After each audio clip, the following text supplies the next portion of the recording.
Surviving infidelity. My girlfriend led me to believe I got her pregnant, but I found it wasn't mine after the birth. I've been on Reddit a while and began lurking this sub when I first suspected my girlfriend was cheating. I had hoped I wouldn't be here posting, but here we are. I, 28 male, have been with my girlfriend, 25 female, for just about 2 years. The relationship was good, and then she tells me she's pregnant. For the most part, I'm careful and she said she was on birth control. I was skeptical but went to an appointment. I then figured it was just one of those things. I always wanted a family, so even though this was not how I wanted to begin, I was overjoyed. We're past the first trimester and I have her move in at her insistence. Insert red flag I missed. We're planning what we will do work-wise, and how to set up the baby's room. She is pretty insistent she will go back to work but be able to stay home. She swears she can make it work. I go to every appointment with her. Things are still good. We're in the third trimester and I make my schedule work to still go to every appointment. Up until this point, I had been at each appointment in its entirety. This one appointment, she's asked me to wait so she can talk to the doctor first. I'm super concerned that something is wrong with the baby and she didn't want me to hear. I go in and the checkup is done. Everything looks good. My girlfriend brushes off my concern over why I couldn't be there for all of it. Another red flag. We're about a month and a half from the due date and I notice her being kind of secretive with phone calls and texts. She tells me it's work and it's confidential, etc. My antenna is now up, so I try to get looks at her phone. She's got Snapchat and Kik. I find it strange but don't confront her. The baby is born and I'm overwhelmed with emotion. The child is perfect and things went fine. Then comes the part where they want me to go on the birth certificate. My girlfriend becomes really insistent about it. She's constantly asking me to do it and seems way more anxious I've ever seen her. Here's the red flag I didn't miss. I don't do it. We have an argument, but she stops pushing. I think it's because she knows how suspicious it looks already. We're home and she have to go tend to the baby after it woke up. I noticed she set her phone down to go to the baby. I couldn't help it and looked. It was still unlocked. I start looking for texts or calls. I then find a whole conversation on Kik with a guy. All the updates of her appointments. Pictures of her and the baby. Then I see it. The place she says she thinks it's his child. I confront her and she apologizes. She admits the baby could be mine or someone else, but she thinks it's mine. I demand a paternity test and leave. It's been about a week since the confrontation. The results came in yesterday and the baby isn't mine. She's gone to live with her mother. Here's the best part. It took me a lot of digging seeing as all I had were usernames she talked to him to. The father is her boss. The secrecy was for him. The boss with a wife and 4 kids in middle and high school. I found the wife on Facebook and sent her all I had including texts from my girlfriend saying it's his. I'm heartbroken in so many ways. I'm lucky in a lot of ways here, but I'm so hurt. This has completely changed my whole outlook. I'm bitter, angry and untrusting. I have no idea how to recover from this. Now for the top advice. Damn. I'm sorry. Dodged a huge bullet. That poor wife of the affair partner. Glad you told her.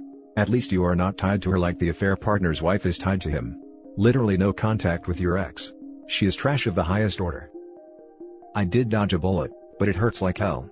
I'm thankful I could go no contact and not worry about a divorce or anything. I'm glad I waited on proposing, even though she was dropping hints all over. Turn them into HR department now. This 100%. You dumped her and exposed her affair and child to the affair partner's wife, good job. Now, take your time to grieve your loss, look after yourself and realize that you were fooled by who she lied to you to be, and that none of this is your fault. Then take another moment to think how lucky you are to have dodged this bullet. It doesn't feel like it, but you were darned lucky. It could have gone down way worse and cost you years of your life and a child you have already raised. The positives are you got out without legal obligations. You never contact that horrid ex again. You did the right thing by informing the boss's wife. You are still in 20s.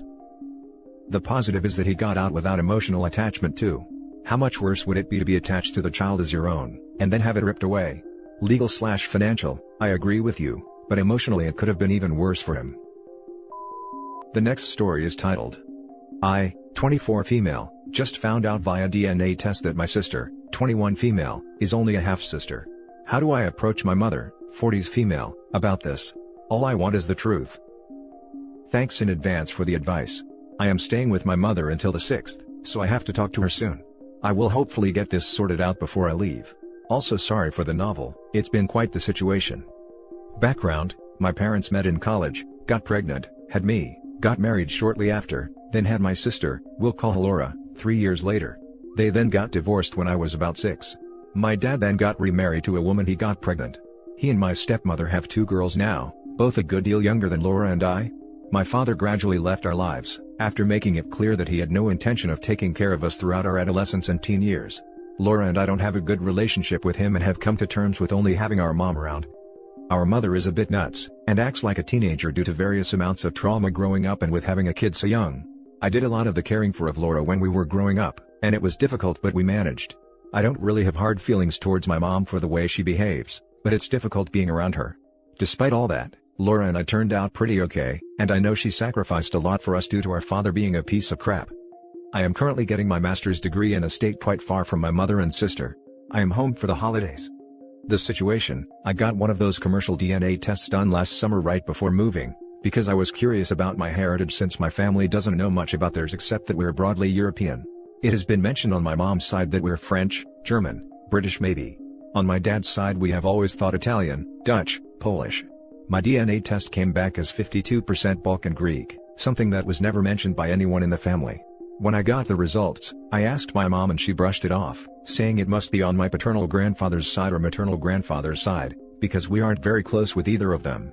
I can for sure say that is not true, because we know my paternal grandfather has a Dutch last name and my maternal grandfather has a German last name. Also, neither of my parents look Greek. Either of them would have to be very Greek for me to be 52%. I told her I don't think so, but she blew it off again.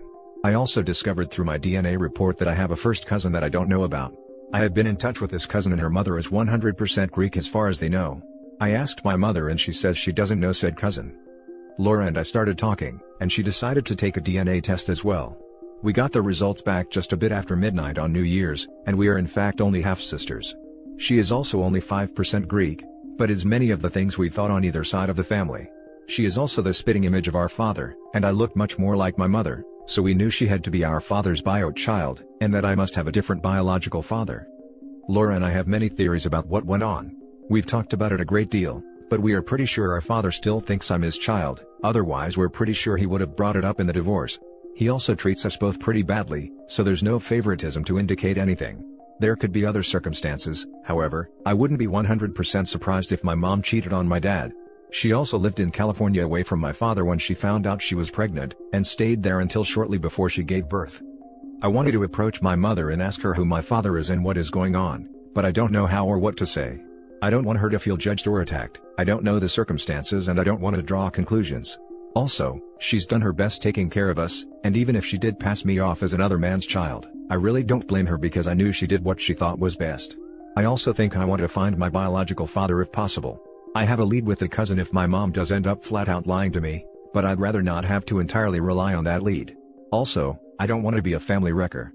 I'm also slightly scared that my bio dad is going to be just as crappy as my supposed father, but I guess I'm prepared that that could be the reality of the situation. I'm kind of overwhelmed and a bit lost, so any advice is very much appreciated. I really just want the truth. Thanks. Now for the advice. Just start with the no judgment part. Try to make it clear that you're not angry, only curious. You have proof. How far can your mom go with just lying? I think that your mom is just scared of the history. Maybe your dad's reaction? If she's being difficult, remind her that this is about you, not her or your dad. And include your sister to this conversation completely. Two people is harder to argument down. Whatever goes down, it's going to be okay. I bet you'll figure out who's your dad. With or without your mom's help. Either way, I can't see how loving mother would be angry about you wanting to know where you come from. Because going by all that OP wrote, her mother isn't a loving mother. Okay. Either way, I can't see how her mother would be angry about her wanting to know where she came from. My mom does have her faults, and she gets angry when we try to show her that she does and that we know. If she sees this as an attack on her actions, she will get angry. That's mostly what I'm worried about. You can approach your mother if you'd like to know who your bio father is. Given that your dad isn't particularly involved, I don't think you need to contact him or speak with him. What I can tell you. Back 20 years ago I used to work in a lab that did DNA analysis for rare diseases. Situations like yours, where the oldest child has a different bio father than the rest of the kids, are far more common than you would ever guess, even in happy families where the parents stayed together.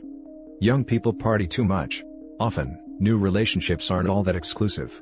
So, everybody is having great fun, sleeping with whomever, and now a gal is pregnant, and she and one of the guys are falling in love. Details? Who cares? They decide they'll raise a family together and won't let anything stop them. This sub is going to be really hard on your mom over this. But you don't have to be. The fact that it's common doesn't make it any less meaningful for anyone. Doesn't mean that family who raised you is less important. DNA is half of who you are. Would be crazy not want to find out where the other half comes from.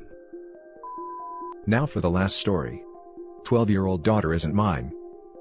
So here goes. My wife 38 and I 36 were high school sweethearts. We split when she went to college, so around 18 months. In that time, she was, allegedly, violated, and that is how my oldest, whom I adopted, came to be. About 6 years in, the wife felt bored at home after getting married so young. I was 19, she was 21.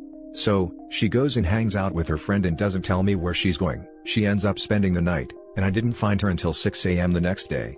This happens more and more, and then she goes to live with her friend, and then fast forward 6 months. I have started a business and it is doing well, but I am more focused on that than my marriage.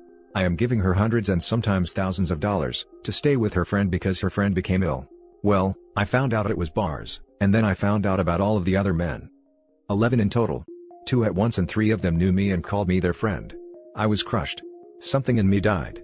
Something is still missing, and what's left is broken.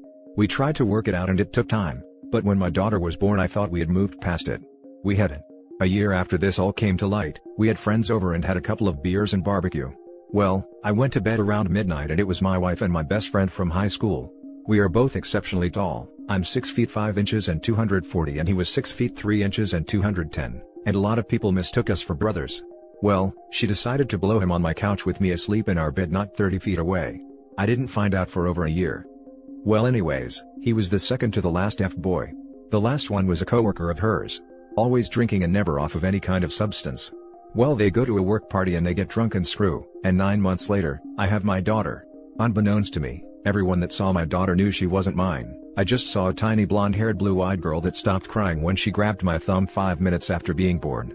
Every one of my wife's co-workers in our small town knew the entire time and said absolutely nothing to me. I found out later they would work with my wife to get my daughter away from me to visit her real dad. When I found out she was not mine a year later, it completed my destruction.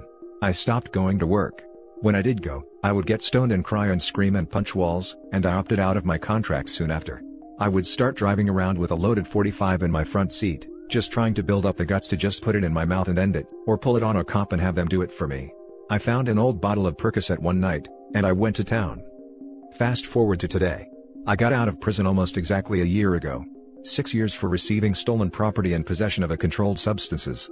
I lost my house. My life. Whatever extended family I had has passed on. I got my life together in prison though.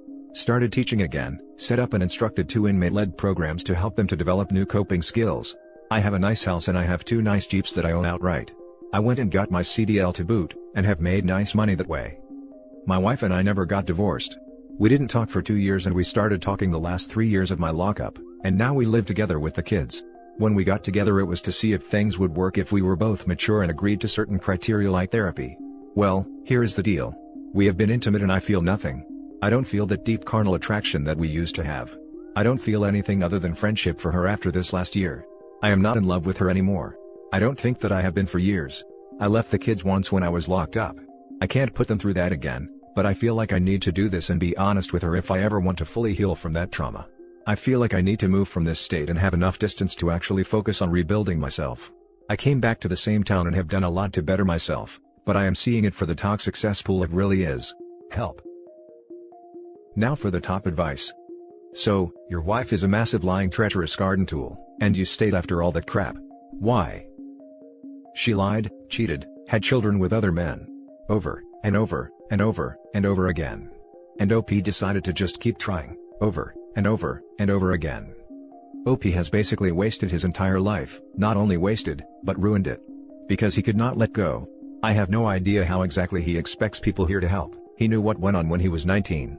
And decided to waste another 19 years, all his opportunities, chances, and options. And even if he breaks up now, he adopted those children and is responsible for them. Not that he'll waste another 19 years. Sorry that you had to experience all that. It sounds like you healed from her during your time in jail and were able to leave all that crap behind, including your wife who caused it all. Go to a lawyer and finish what should have happened years ago. Then think about how you want to spend your life and do that. Honestly bro. I was an orphan. I have abandonment issues, and I had nowhere to go when I was released. It was life on the street with no money, or deal with my marriage problems and try and build a life from that. And you still fought and rebuild yourself up? Just take a minute to see how your life will be without your cheating ex in your life. I can say you'll be more happy and free in a while. You can still be a dad to your daughters, while working as a co-parent. And that's it for this video guys. If you have thoughts to share, leave a comment below. Don't forget to hit like and subscribe if you like this content. I'll catch you in the next one. Good day everyone.